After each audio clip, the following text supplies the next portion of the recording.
என்னதான் ஆச்சு நம்ம ஊருக்குன்னு ஒரு விளம்பரம் இருக்குல்ல. அந்த மாரி ஆயிடுச்சு இப்ப நம்ம நாட்டுக்கு, தமிழ்நாட்டுக்கு. இப்போ வந்து எங்க போராட்டம் நடந்தாலும், எங்க மக்களுக்கு துயரம் நடந்தாலும், அதுல முதல் போராளிகளா இருக்கிற கம்யூனிஸ்ட்கள் மௌனமா இருக்காங்க. ஆணவ படுகொலைகளுக்கு எதிரா மிகுந்த எழுச்சியோடு போராடக்கூடிய விசிகாக்கள் வந்து வாய்மூடி மௌனியா இருக்கிறாங்க. ஆ பக்ரீத்துக்கு வந்து மாடு வெட்டக்கூடாது, முஸ்லிம்களுக்கான இடஒதுக்கீடு இப்ப பறிக்கப்பட்டிருக்கு. ஐயுஎம்எல் இந்தியன் யூனியன் முஸ்லீம் கட்சிக்காரங்க வாய மூடியிருக்காங்க. ஜாதி ஆணவ படுகொலைகள் மிகவும் அதிகரிச்சிருக்கு. நீலம் பண்பாட்டு மையம் வாய மூடியிருக்கு. இதெல்லாம் ஏன் நடந்திருக்கு? எதனால இவங்கலாம் மௌனமா இருக்காங்க? ஏன் போராட மாட்டேங்கிறாங்க? ஏன் தமிழ்நாட்டுல ஒரு எழுச்சியே இல்லாம அமைதியா இருக்கு? அப்படிங்கிறத பார்க்கும்போது ரொம்ப ஆச்சரியமா இருக்கு. கட்டை விரலோ தலையோ காணிக்கையாக இன்னால் எவனும் கேட்டால் பட்டை உரியும் சுடுகாட்டில் அவன் கட்டை வேறும்.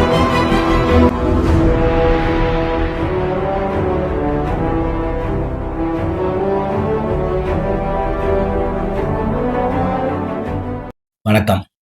திராவிடியன் ஸ்டாக் யூடியூப் சேனலுக்கு உங்களை வரவேற்கிறேன். இந்த காணொலியை சப்ஸ்கிரைப் பண்ணி பாருங்க. லைக் பண்ணுங்க, ஷேர் பண்ணுங்க, கமெண்ட் பண்ணுங்க. பொதுவா வந்து கடந்த ஆட்சியில திமுக ஆட்சி இருக்கும்போதே தூய்மை பணியாளர்கள் போராட்டத்துல முன்னிலை வகித்தாங்க கம்யூனிஸ்ட் தோழர்கள். அந்த போராட்டம் கடந்த திமுக ஆட்சியில ஒரு பெரிய கெட்ட பேராவே இருந்துச்சு. அதுல ஒரு பெரிய விஷயம் என்னன்னாக்கா, அந்த கடந்த ஆட்சியில தூய்மை பணியாளர்கள் போராட்டம் நடத்தும்போது ஒரு வக்கீல், அவரு பேர் எனக்கு தெரியல. அவரு தான் வந்து சில பேரை கூட்டிட்டு போய் தவேகா தலைவர் வீட்டுக்கு கூட்டிட்டு போய் அவங்கள பார்த்துட்டு வந்தாரு. அது பெரிய விமர்சனத்தை ஏற்படுத்துச்சு. ஆனா அந்த வக்கீல் இப்பவும் அதே தூய்மை பணியாளர் போராட்டத்துல இந்த அரசுக்கு எதிரா போராடிட்டு இருக்காரு. ஆனா அந்த போராட்டத்துல இருந்த விசிக, த ஆ கம்யூனிஸ்ட் தோழர்கள்லாம் இப்போ வந்து யாருமே தூய்மை பணியாளர் போராட்டத்தை பத்தி வாய் தொறந்து பேச மாட்டேங்கிறாங்க. விவசாயிகளோட போராட்டத்திலையும் எதையுமே பேசாம, விவசாயிகள் போராட்டத்துல தினம் தினம் தமிழ்நாட்டுல விவசாயிகள் விதவிதமா போராடுறாங்க. 2வது விவசாயிகள் வந்து தூண்டப்பட்டு போராடுறாங்கன்னு ஒரு அப்பட்டமான பழிய வந்து முதல்வர் வந்து அவங்க மேல போட்டிருக்காரு.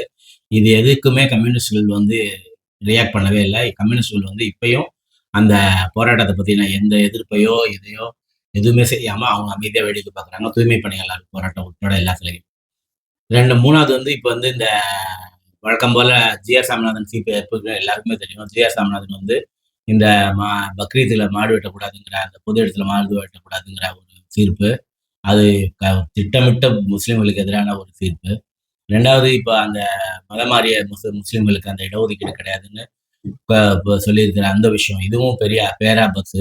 இந்த இடஒதுக்கீடுங்கிறது வந்து எப்படின்னா, இது இப்ப சட்டமா அது ஒரு பிராக்டிஸ் ஆயிடுச்சுன்னா, திரும்ப அத கொண்டு வரதுக்கு எவ்வளோ போராடணும், எவ்வளோ பிரச்சனைகள் இருக்கு. அத வந்து திரும்ப கொண்டு வரதுக்கு நம்ம முன்னோர்கள் எவ்வளோ கஷ்டப்பட்டு கொண்டு வந்த அந்த இடஒதுக்கீடு, திரு கலைஞர் அவர்கள் வந்து இந்த முஸ்லிம்களுக்கு குடுத்த அந்த சிறப்பு இடஒதுக்கீடு, இதுக்கு இவ்வளோ பெரிய ஆபத்து ஏற்பட்டிருக்கு. ஐயுஎம்எல் தலைவர் வந்து வாய மூடிட்டு இருக்காங்க.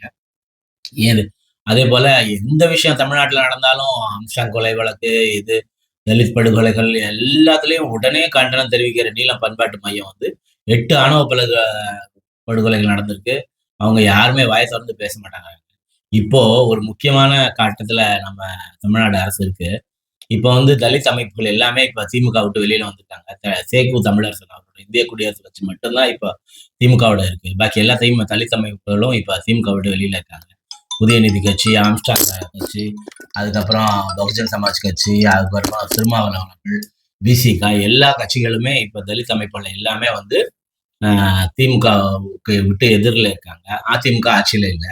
இந்த மாரி இடத்துல எல்லா தலித் அமைப்புகளும் ஒன்று கூடி இந்த 8 ஆணவ படுகொலைகளுக்கான கண்டனத்தையும், அந்த 8 ஆணவ படுகொலைகள் நடந்திருக்கிறதுக்கான கண்டனத்துக்கு காரணமாவே அந்த ஆணவ படுகொலைகளுக்கு எதிரான சிறப்பு சட்டத்த கொண்டு வரதுக்கு மிகப்பெரிய போராட்டத்த முன்னெடுக்கலாம்.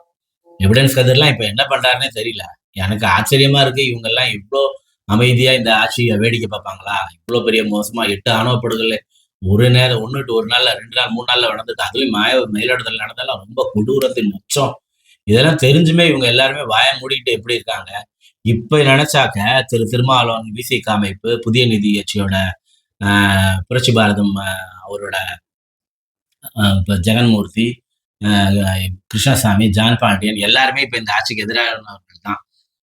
புதிய தமிழகம் கிருஷ்ணசாமி, ஜான் பாண்டியன், பகுஜன் சமாஜ் கட்சி, பகுஜன் சமாஜ் கட்சியிலே பொற்செல்வி ஆம்ஸ்ட்ராங்கோட அணி, இப்படி எல்லாருமே இப்ப வந்து இந்த ஆட்சிக்கு எதிரான ஒரு நிலையில தான் இருக்காங்க. ஆட்சிக்கு எதிரா தான் இருக்காங்க. திமுகவோட கூட்டணியில இப்போதைக்கு சேக்கு தமிழரசன் இந்திய குடியரசுக் கட்சி அவர் மட்டும்தான் இப்ப இருக்காரு. பாக்கி எல்லா தலித் அமைப்புகளுமே இப்போ வந்து இந்த ஆட்சிக்கு எதிராகவும் இந்த கட்சிக்கு எதிராகவும் இருக்கிறவங்க தான். இவங்க எல்லாரும் சேர்ந்து ஒரு மிகப்பெரிய முக்கியமா இந்த ஆட்சியை வரவேற்று பாராட்டின திரு ரஞ்சித் அவர்கள்லாம் எல்லாருமே சேர்ந்து ஒரு மிகப்பெரிய போராட்டத்தை முன்னெடுத்து ஆணவ படுகொலைக்கு எதிரான சட்டத்தை இந்த நேரத்துல போராடி பெறலாமே. சமூக நீதி துறையோட அமைச்சரா திரு வன்னியரசு அவர்களே இருக்காங்களே. அப்போ நம்மளோட தலைவர் தவிக தலைவர் வேற வெளில சொல்லியிருக்காரு, நாங்க வந்து ஜாதியை உடைச்சிருக்கோம், மதத்தை உடைச்சிருக்கோம், எல்லாத்தையும் உடைச்சுதான் இந்த ஆட்சி அமைச்சிருக்கோம். அப்ப ஜாதிக்கு எதிரான இவ்வளவு பெரிய ஆணவ படுகொலை விஷயத்த கேள்வி கேட்டு ஆணவ படுகொலைக்கு எதிரான ஒரு சட்டத்தை உடனே எழுப்புறதுக்கான எல்லா வாய்ப்புகளும் இருக்கு. ஏன் இந்த தலித் அமைப்புகள் எல்லாருமே வைமூடி மௌனமா இருக்காங்க? ஏன் இவங்க எல்லாம் இப்படி பேச மாட்டேங்கிறாங்கன்னு எனக்கு தெரியல. ஒரு சில பேர் சோஃபால உட்காந்துருக்காங்க, அவங்களால எந்திரிக்க முடியலங்கிற பாயிண்ட் எல்லாம் இருக்கு. இருந்தாலும் பொதுவா எல்லாருமே வந்து இந்த இடத்துல கூட முடியும், கூடி ஒரு போராட்டத்தை முன்னெடுக்க முடியும். இந்த ஏற்கனவே முன்னதே திமுக அரசு போட்ட குழுவோட அறிக்கை இருக்கு. அது என்னாச்சுன்னு கேட்கணும். இதுக்கான இது எல்லாத்தையும் செய்ய முடிஞ்ச வாய்ப்பு இருந்துமே இவங்க அவ்வளவு பேரும் மௌனமா இருக்காங்க. இது எனக்கு ஆச்சரியமா இருக்கு. திமுக ஆட்சி நடந்துச்சுன்னா ஏதாவது ஒரு துரும்பு தவறு நடந்துட்டா கூட உடனே கொந்தளிக்கிற இவங்க எல்லாம் உடனே அதுக்கான ட்வீட்டு, அறிக்கைகள், போராட்டங்கள் இப்படின்னு பலவாரா சமூக ஊடகங்கள் முழுக்கவும் திமுக எதிராக பொங்கி வேங்க வேகல் விஷயத்துல எல்லாம் இவங்க எவ்வளவு திமுக தலைவர் ஏன் அங்க போலன்னாங்க.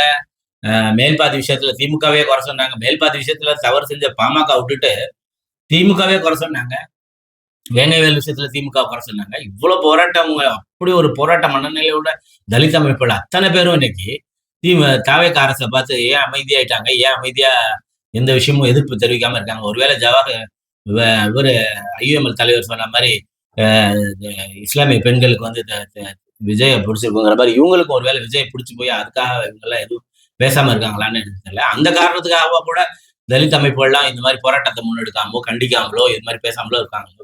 வேலுக்கே போயிருந்தாரு திருமாவளவன் அவர்கள். இந்த 8 ஆணவ படுகொலை விஷயத்துல எந்த பேச்சையும் காணும், எந்த கஷ்டத்தையும் காணும். புரட்சி பாரதம் ஜெகன்மூர்த்தி இவங்க எல்லாம் என்ன ஆனாங்க, ஒரு வாரத்தை கூட யாருமே பேச மாட்டாங்கிறாங்கன்னு பெரிய ஆச்சரியமா இருக்கு. அதே போலதான் இந்த விவசாயிகள் போராட்டம் இவ்வளவு உச்சகட்டத்தை எட்டி விவசாயிகள் விதவிதமான போராட்டம் நடத்துறாங்க. ஒரு மோடி அரசுக்கு எதிராக டெல்லியில போய் நடத்தின போராட்டத்துக்கு இணையான போராட்டங்கள் இப்ப தமிழ்நாட்டில் நடந்துட்டு இருக்கு. விவசாயிகள் போராட்டம் முழுமையா தள்ளுபடி பண்ற வரைக்கும் ஓய மாட்டோம்னு அவங்க போராடிட்டு இருக்காங்க. இதெல்லாம் தெரிஞ்சுமே கம்யூனிஸ்டுகள் தோழர்கள் வந்து எந்த விதத்திலயும் ஏற்பட மாட்டேங்கிறாங்க. இது இஸ்லாமோட இந்த இடஒதுக்கீடு போயிடுச்சுன்னா திரும்ப வரவே வராது தெரிஞ்சுமே ஐயோ இவங்க பேசாம இருக்கு. இந்த மாதிரியான மனநிலை எப்படி இவங்க எல்லாம் மாறி போறாங்க. ஒரு 2 மாசத்துக்கு முன்னாடி இருந்த இவங்களோட மனநிலை வந்து ஒரு ஆட்சி வந்தோன்னா அப்படியே ஆல் சைலண்ட்ங்கிற இடத்துக்கு இவங்க எல்லாம் எப்படி போனாங்கிறது எனக்கு ஆச்சரியமா இருக்கு. இந்த போராட்ட மனநிலையே மழுங்கி போயிடுமோ அப்படிங்கிற ஒரு பயமும் இருக்கு. அதனால இது குறித்த ஒரு விழிப்புணர்வு ஏற்பட்டு எல்லா அமைப்புகளும் மீண்டும் பழைய முறையில வந்து போராட்டங்கள்லையும் எதிர்ப்பையும் தெரிவிக்கணும்னு நான் வந்து பணிவோட கேட்டுக்கிறேன். நன்றி. சப்ஸ்கிரைப் பண்ணி பாருங்க நண்பர்.